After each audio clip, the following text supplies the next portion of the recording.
سلام آداب، میں اکرم پرویز آج کے اس لیکچر میں آپ کا خیر مقدم کرتا ہوں۔ آج ہم غزل کے بارے میں چند باتیں کریں گے جس سے ہمیں غزل کی بنیادی تفہیم ہو جائے۔ غزل عربی لفظ ہے مگر ایک صنف شعر کی حیثیت سے یہ ایرانیوں کی ایجاد ہے۔ غزل کے لغوی معنی ہیں عورتوں کی باتیں کرنا یا عورتوں سے باتیں کرنا۔ اس کے علاوہ اس کا ایک مفہوم اور بھی بیان کیا جاتا ہے جو یہ ہے کہ ہرن کی وہ ضعیف، دردناک، پرسوز اور رحم انگیز آواز جو شکاری کتوں میں گر جانے کے وقت اس کے حلق سے نکلتی ہے۔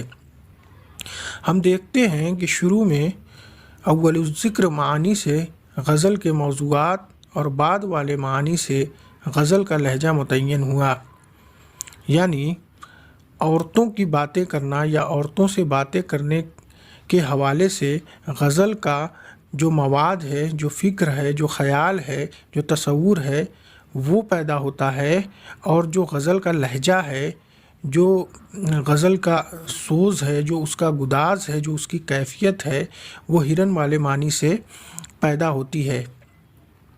اس امر پر محققین کا اتفاق ہے کہ غزل کا آغاز ان عشقیہ اشعار سے ہوا جو قصیدے کے آغاز میں بطور تمہید کہے جاتے تھے اور جن کا اصطلاحی نام تشبیب یا نصیب تھا۔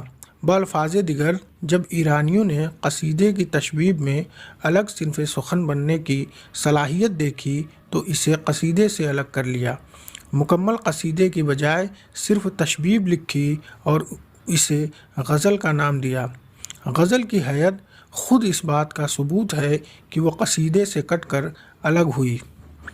غزل بنیادی طور پر عشقیہ شاعری ہے، لیکن رودکی سے لے کر ناصر کاظمی تک 1000 سال کے طویل عرصے میں غزل میں مضامین کے اعتبار سے اس قدر وسعت پیدا ہو چکی ہے کہ آج عشق و محبت، فکر و فلسفہ، دین و اخلاق، عرفان و تصوف، سیاست اور معیشت، نفسیاتی اور سماجی مسائل، کائنات کی وسعتیں اور باطن کی گہرائیاں، گرزے کی حیات و کائنات کا ہر پہلو غزل و شعراء کی دسترس میں ہے۔ غزل کی حیت میں حسب ذیل باتیں شامل ہیں۔ غزل کا پہلا شعر مطلع کہلاتا ہے۔ اس کے دونوں مصروں میں قافیے کا التزام ضروری ہے۔ مطلع کے علاوہ جو باقی اشعار ہوتے ہیں اس کے دوسرے مصرے میں ہی قافیہ ہونا ضروری ہے۔ ردیف غزل کے لیے ضروری نہیں، لیکن اکثر غزلوں میں ردیف کا بھی اہتمام کیا جاتا ہے۔ شاعر چاہے تو غزل میں ایک سے زیادہ مطلع بھی شامل کر سکتا ہے، لیکن یہ سب مطلع اکٹھے ہونے چاہیے اور غزل کے شروع میں ہونے چاہیے۔ جس شعر پر غزل ختم ہوتی ہے اسے مقطع کہتے ہیں، بشرطے کہ شاعر نے اس میں اپنا تخلص بھی نظم کیا ہو۔ اگر تخلص نظم نہ کیا جائے تو ایسے شعر کو آخری شعر تو کہا جا سکتا ہے، لیکن اسے مقطع نہیں کہہ سکتے۔ غزل کے لیے کم از کم 5 اشعار کا ہونا ضروری ہے۔ زیادہ سے زیادہ اشعار کی کوئی حد تو مقرر نہیں، مگر پھر بھی 11 شعروں تک غزل کا طول مناسب سمجھا جاتا ہے۔ غزل میں تعداد اشعار کا طاق ہونا بہترین مانا جاتا ہے۔ غزل کا ہر شعر معنوی اعتبار سے اپنی جگہ پر ایک مکمل حیثیت رکھتا ہے۔ غزل کے کسی شعر کے لیے لازم نہیں کہ وہ پہلے اور بعد کے شعر کے ساتھ اپنا منطقی مفہوم کے اختیار سے مربوط ہو۔